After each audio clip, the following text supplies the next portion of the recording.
What's up, everyone? Welcome to Power Play with CJ. I've already done picks 1 through 10 and picks 11 through 20 of the first round of my mock draft.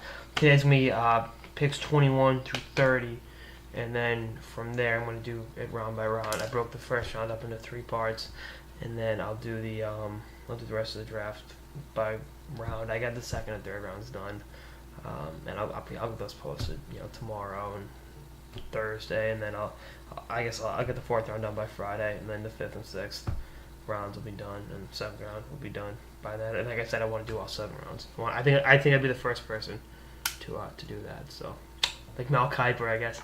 Both of us have amazing hair. The NFL drafts, Mel Kiper. Tiki doesn't release that book anymore. He did it every year for the NFL draft. But without further ado, as we talk about ESPN personalities, with the 21st pick, I got the St. Louis Blues selecting Alex Tuck, U.S. development team. I got him He's going to Boston College next year. Really good power forward. Kind of fits the mold of what St. Louis has in terms of being tough to play against. And again, I think he'll be definitely be a good cog in that machine. He'll season at BC. Him and projected first rounder Sonny Milano, and then actually 2. We'll get to the other one in a second, but. Yeah, BC's really talented hockey team. The 22nd pick, the Pittsburgh Penguins. I'm taking Nikita Sherbak. Really good dynamic offensive player. Maybe long term ends up on the wing with Sid or Gino to really complement them. See what happens with that. But something to think about at the very least. Colorado Avalanche, 23rd pick. This is one of the more intriguing picks in the draft. Anthony DeAngelo. I originally had him back in my first mock draft at the beginning of the season. I had him in the top 10. He slipped. I had him during the playoffs. I think I had him going middle of the first, and then when I started this mock draft, I had him right about the same, about 14, 15, that range.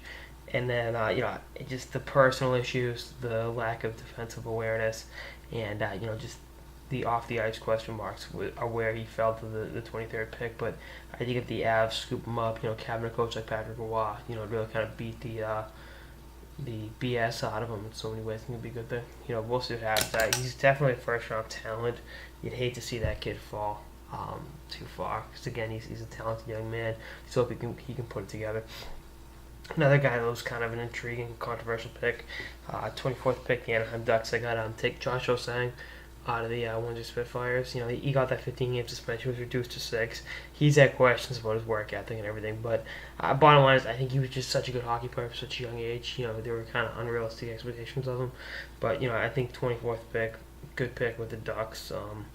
They don't need any help right away. They have a really good hockey team as it is, and they take him and they let him develop, and again, I think he's going to be an impact player, good offensive mind, good skill set. Just needs some time this season, and I think Anaheim's the right franchise for him to do that. He'll need 2 more years of junior hockey, AHL after that, but he'll be fine. The Boston Bruins. I can take a Robbie Fabry, the Guelph Storm, undersized player but good offensive skill set. I think the Bruins realistically should take the best player available, and I had Fabry. I think if by some miracle Rowan McEwen's still there to take him, but I don't think that's going to be there. I got him going 10 or 11 picks sooner, so that's not going to happen. But I think Fabry will be a good fit offensively. Again, they don't need him anytime soon. He can season. Undersized guy, but I think he's going to be a good player at the NHL level. I got the Montreal Canadiens taking Dave Pastrnak. They've had some interesting trends of drafting Europeans late in the first, early in the second in recent years, so I kind of just went with that.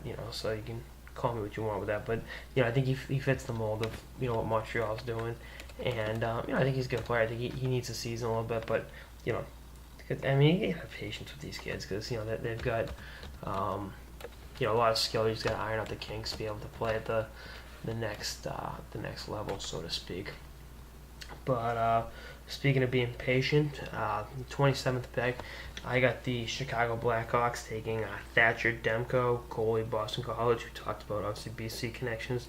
BC will have 3 kids taken in the first round. Demko was the youngest player in college hockey last year, as the number 1 goaltender for the Boston College Eagles. I think Demko gives the Hawks organizational depth between the pipes.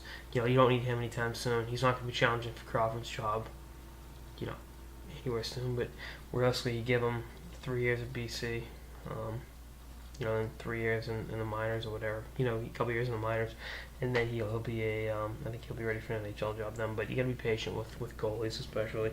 But I think the fact that he was so young in college hockey, speaks volumes of just how good he is and what his potential is. I think he's been playing a level above his age group. Or an age group above his level, whatever way you want to word it. But again, I think he's going to be an impact player in the NHL for a long time. I like the way his poise between the pipes, and not a bad size kid either. Tampa Bay Lightning, second pick in the first round, caught him the Marty St. Louis trade. I got him taking Jack Doherty, U.S. development team. I got him taking his teammate Dylan Larkin, early on, and again, I think they're both going to be good fits, good college hockey players. Doherty's going to be at the University of Minnesota next year, and again, I think he's going to be a very good college hockey player. He's going to need time to develop. Again, that's the common trend with all these kids. But, I think if he's given that, in Tampa's organization, I think he'll play very well. I think he'll be a good NHL player. I really do. Again, I think he's going to be a player to watch for Team USA at the WJC this year. Definitely a good all-around defenseman. And, Tampa got plenty of good young forwards in the organization, and, definitely use a little more help on defense. Going forward, I think, again, you got a power forward, heart and soul guy, and a defense that play in all situations. Not a bad first 2 picks for Tampa. And they got 2 picks next year. So, they can really stockpile. And again, they have good talent in the organization, so might as well take a flyer on a kid like this. And if DeAngelo were to fall, then maybe they'd take a waiver on him, but, see what happens. The LA Kings, who I have winning the Stanley Cup with the 29th pick, I'm taking Jakub Vrana, European forward. Here's the thing with development is the junior kids, you really got to have them in the pros in 2 years. You can kind of let Vrana play against men, develop, iron out the kinks in his game. And, again, I think the Kings are drafting best player available. I think when you have such a good team, you really, you can take risks like that. And I think Vrana's going to be a good player. I mean, the kid left home early to play, left the Czech Republic home. His home in the Czech Republic early to play in Sweden, and that speaks volumes about his character and how much he wants to be a quality professional hockey player. That I think will be the thing with the LA's depth is it's going to be tough to crack that team anytime soon. But he's definitely a talented kid that if anyone can do it, he can. But I think some time in Europe and more time in Sweden and some time in the AHL will bode well for him. And then with New Jersey, 30th pick, because of the Kovalchuk fiasco, they lost their pick and they got it back, but they got the 30th pick instead of, I think they would pick like 12th or 13th off the top of my head. But I got taking Adrian Kempe. Similar trend. They're going through rebuilds. Let's call it what it is. Corey Schneider's definitely going to help that rebuilding process, but at the same time, it's still a rebuild, and they're going to need all hands on deck through it to get back to where they were not too long ago, as one of the elite teams in hockey. And again, I think Lou Lamoriello is going to make the right choice. I mean, Nick Schmaltz wouldn't be a bad pick there, but again, I think Kempe is probably the best, and Kempe probably will be off the board by then, I should say. I think I kind of underrated him, but we'll see what happens. We'll see who's right and who's wrong, because the thing with the NHL draft is it's a crapshoot, plain and simple. Why are some guys, Alexander Dago and other guys, Sidney Crosby at the first pick? Why is it Luke Robitaille and Brett Hull went, in the 5th, like 8th rounds of the 1984 draft, and Tom Glavine, the major league pitcher, went in the 3rd round? How does that happen? That's what fascinates me about this, and that's why I pay so much attention to it. So anyway, that's it for the mock first round, and I'll get the 2nd and 3rd done, by the end of the week. That's our next episode of the Power Play with CJ. Stay tuned for more episodes throughout the final, the off season, and beyond. Later, guys.